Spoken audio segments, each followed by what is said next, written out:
আমার বাবাজিরা, আমার প্রিয় ভাইয়েরা, এই জন্য আমাদের মৃত্যু, শাহাদতের মৃত্যু চাইতে হবে। শহীদের মৃত্যুর চাইতে আর ভালো মৃত্যু পৃথিবীতে আর একটাও হতে পারে না। আমার ভাইয়েরা, শহীদ আবু সাঈদ দুনিয়া ছেড়ে বিদায় নিয়েছেন। বাতিল বেঈমানেরা তার বুকের ভিতরে গুলি করেছে, দুনিয়া থেকে বিদায় নিয়ে শহীদ হয়ে গিয়েছেন। আজকে সারা বাংলাদেশ শহীদ আবু সাঈদের জন্য দোয়া করে। ওসমান হাদির মাথায় 6 রাউন্ডের গুলি চালানো হলো। ওসমান হাদি দুনিয়া ছেড়ে বিদায় নিয়ে চলে গেলেন। ওসমান হাদির জন্য সারা বাংলাদেশের মানুষ কাঁদলো, দোয়া করলো। এমনকি ওসমান হাদির জানাজায় শত শত মানুষ জানাজা পড়ালো। আজকে ইতিহাসের পাতায় ওসমান হাদি কিয়ামত পর্যন্ত থাকবে। ওসমান হাদির নাম সকলে উচ্চারণ করবে। শুধু তাই নয়, শহীদ মুগ্ধ পানি বিতরণ করতে গিয়ে বাতিলের গুলিতে দুনিয়া ছেড়ে বিদায় নিল। সে শহীদের মর্যাদা পেয়ে সারা পৃথিবীর মানুষের কাছে অমর হয়ে গেল। শাহাদতের মৃত্যু এমন মৃত্যু, শাহাদতের মৃত্যু বরণ করলে বান্দা হাসতে হাসতে আল্লাহর জান্নাতে চলে যায়। জোরে জোরে আওয়াজ করে বলেন সুবহানাল্লাহ। প্রত্যেকটা নবীরা আল্লাহর কাছে শহীদি মৃত্যু চেয়েছেন। প্রত্যেকটা সাহাবীরা আল্লাহর কাছে শহীদি মৃত্যু চেয়েছেন। আমি আপনাদেরকে একটুখানি বললে আপনারা বুঝতে পারবেন আমার কথাগুলো।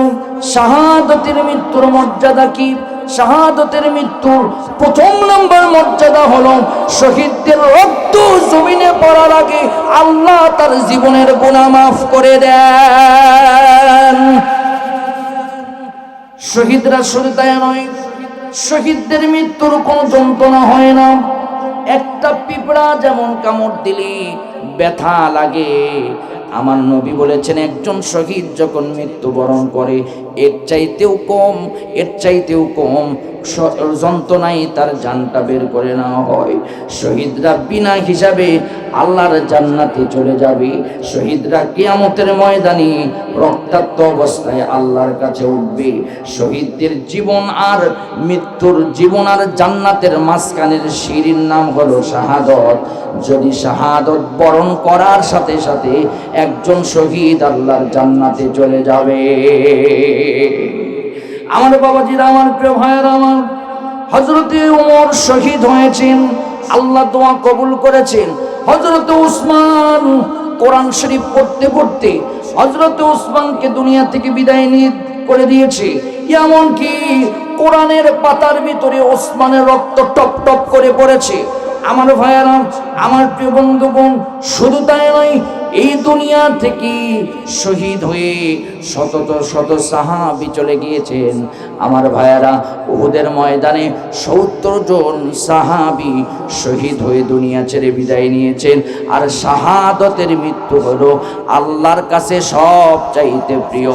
যারা আল্লাহর পথে জিহাদ করে, যারা আল্লাহর পথে সংগ্রাম করবে, তারা আল্লাহর সবচাইতে প্রিয়। আল্লাহ বলেন, ইন্নাল্লাহা ইউহিব্বুল্লাযীনা ইউকাতিলুনা ফি সাবিলিল্লাহি সাফফান কাআন্নাহুম বুনয়ানুম মারসুসা। শহীদরা যারা সীসা ডালা প্রাচীরের মতো যারা আল্লাহর পথে দাঁড়িয়ে থাকে, আল্লাহ রাব্বুল আমিন তাদেরকে ভালোবাসেন। আমার ভাইয়েরা, বাংলাদেশের একজন জীবন্ত শহীদের কথা বলি, কোরআনের পাখি আল্লামা সাঈদী সাহেব, যিনি কোরআনের দাওয়াত প্রায় 50টা বছর সারা পৃথিবীতে কোরআনের দাওয়াত দিয়েছেন।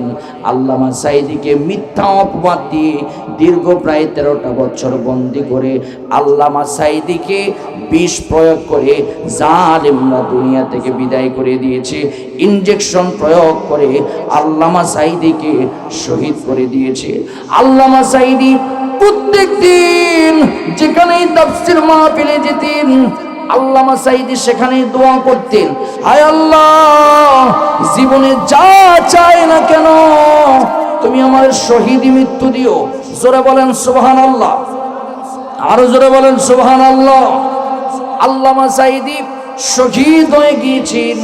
2 নাম্বার চাওয়া আল্লামা সাঈদী সাহেবের ছিল এই জমিনে আল্লাহর দ্বীন কায়েম করবে, কিন্তু আল্লাহর দ্বীন এই জমিনে কায়েম করতে পারেন নাই। এই জমিনে আল্লাহর কোরআন কায়েম করতে পারেন নাই। আল্লামা সাঈদীর রেখে যাওয়া স্বপ্নকে আমাদের বাস্তবায়ন করতে হবে। আগামী দিন দ্বীন কায়েমের জন্য আমাদেরকে কাজ করতে হবে। কারা কারা রাজি আছেন দোয়া তুলে দেখা দেয়।